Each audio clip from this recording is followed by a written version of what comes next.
And hello, good day everyone. My name is RJ from Team 3, and right now we're gonna report the number 6 and the 6 to 10 answer or question. So dito makikita natin yung number 6 question is what is the external factor like the zoning laws, tax incentive could affect the payoff. So how might this be included in the influence diagram? So here are the influence diagrams. So as you can see at the result, na meron diyan na yung pinaka kung ano ba yung payoff na naka-influence no sa ating payoff. So yung what kind of external factors na naka-influence sa ating payoff. So yung kanyang node is yung declining at saka land development. So makikita natin na ang declining is 15, which is ang pinakamababa na na maximum of negativity, regret no ng ating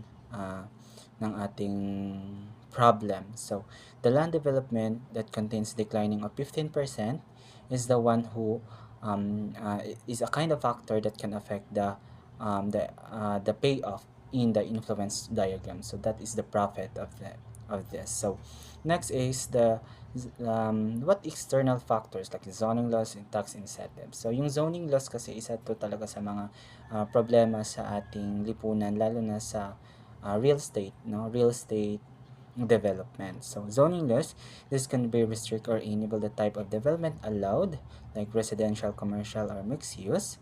And the change in zoning laws could increase or decrease the potential profitability of land development. So kasi dito kasi kapag once na nagbabago yung yung ating laws no sa zoning laws ay pag once nagkaroon ng fluctuate, nagbabago din ang kanyang profit ng ating real estate.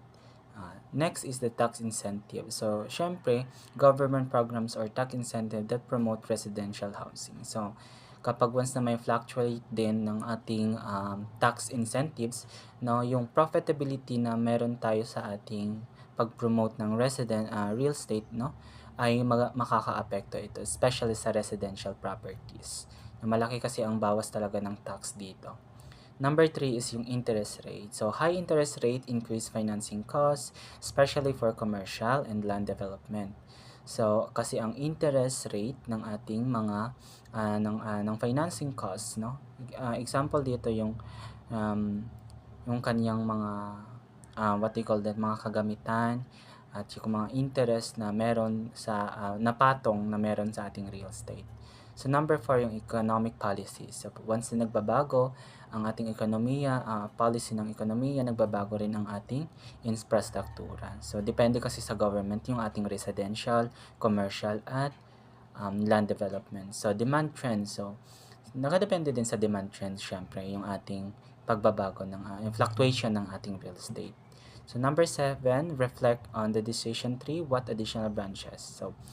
So, number 1, construction delay. So, isa to sa mga nakakaapekto talaga sa ating development. So, yung kapag once na nagkaroon ng construction delays, ay nagsasanhi ito na talagang magkaroon ng fluctuation sa ating or magkaroon ng delay sa ating pag-develop ng real estate. So, ito yung decision tree. Makikita nyo dyan na yung decision tree is a matter of real estate. So, residential, commercial, and land development. So, makikita natin dyan, ito yung pinaka-final sagot yung naka-less na. So, paano ba nga ito ginawa? So, residential, yung kung yung kaniyang node ng booming, stable, declining, ima-minus lang siya sa pinaka-greatest ng maximum regret. So, pag for example, 50 yung kanyang nakalagay, i-minus lang natin yan siya. For example, sa booming, i-minus lang natin yan siya. Tapos, ang magiging sagot niyan is, kung ano yung numeral ng ating booming, i-minus lang siya itself, sa kung pinakamalaking numeration, numbers. So, yun yung magiging sagot. So, sa booming, ang naging sagot diyan is 30.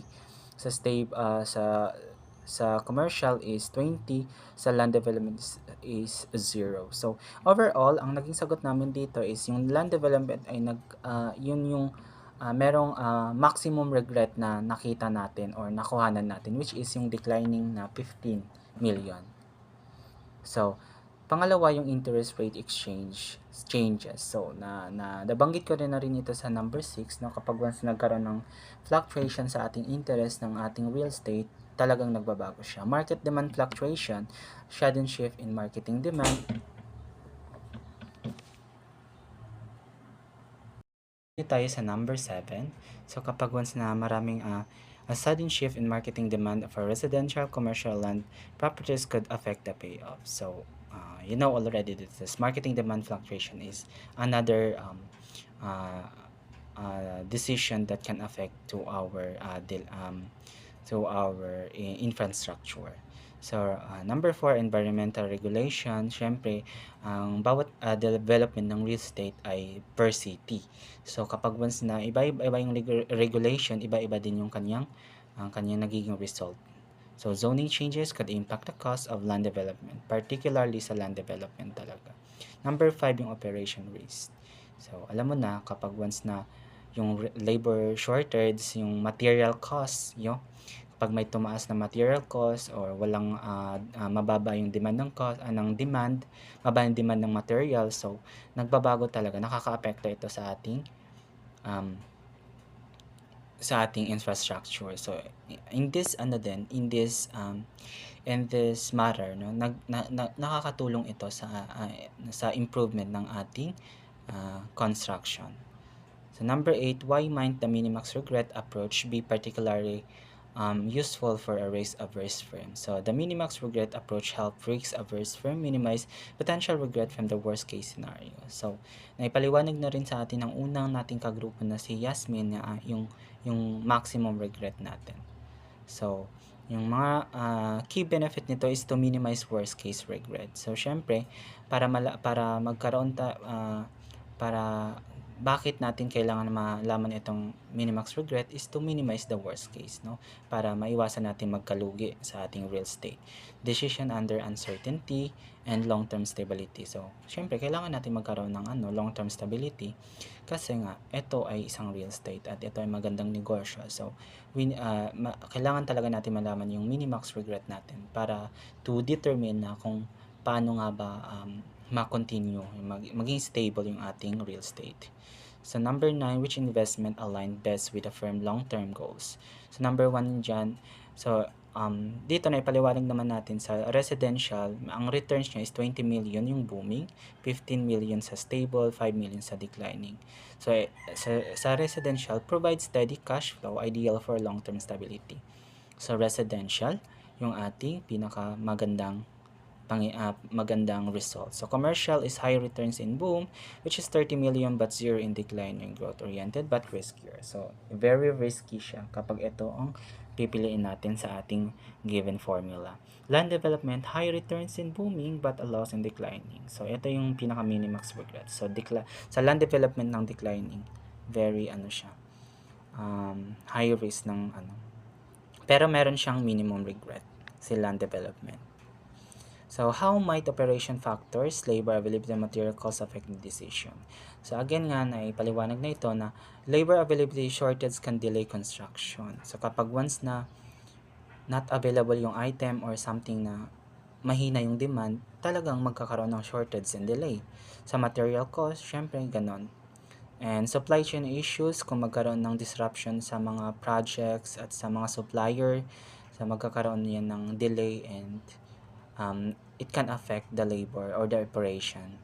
Regulatory compliance, magkakaroon ng delay kapag once may problema sa ating land development. So overall, given these operational factors, residential is the least vulnerable to challenge compared to commercial and land development. So that's all. Thank you so much.